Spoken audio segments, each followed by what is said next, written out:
आज हम रूट का जोड़ और घटा बताएंगे। ठीक है, ध्यान से देखो।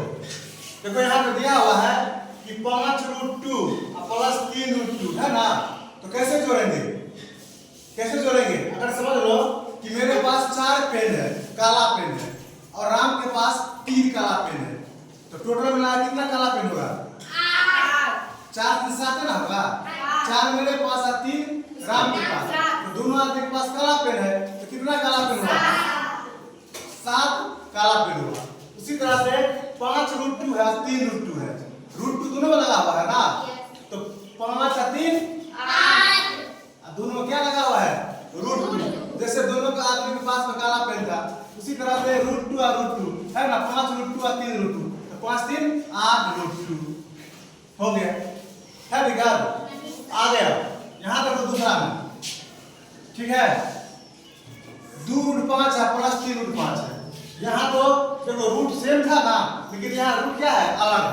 तो क्या हम करेंगे, रूट से पहले वाले को हम जोड़ देंगे, तो 2 और 3 5, और रूट है ना, √5 को √2 से गुना कर देंगे, रूट कितना हो जाएगा? 10। कोई दिक्कत नहीं सर। ये तो जोड़ वाला हो गया। अब आओ घटा क्या, ध्यान दो क्या है?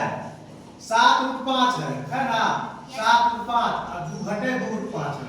ठीक है, तो मान लो कि मेरे पास 7 गो उजला पेन है और मेघा के पास 2 ठो उजला पेन है, तो हम 2 ठो उसको दे दिए, 7 में से हम 2 दे दिए, तो मेरे पास कितना उजला पेन बचा?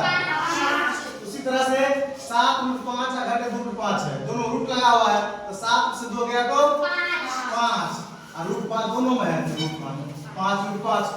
तो दिक्कत नहीं सर। आ गया दूसरे व्याम 2√5 और √5 मतलब 1 घटे √5 है, तो 2√5 में से पहले सवाल लिख लो, 2√5 घटे 1√5। ठीक है, तो 2√5 में से 1√5 का कितना बचा?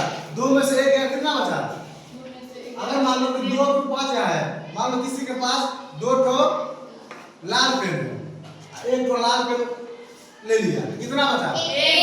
1√5, 1 रूट में 1 लाल पेन बचा, तो 1 हम नहीं लिखते हैं, तो 2/5 में से 1√5 कितना बचा? √5। दिक्कत ये क्या था? रूट पे आधारित जोड़ और घटाव।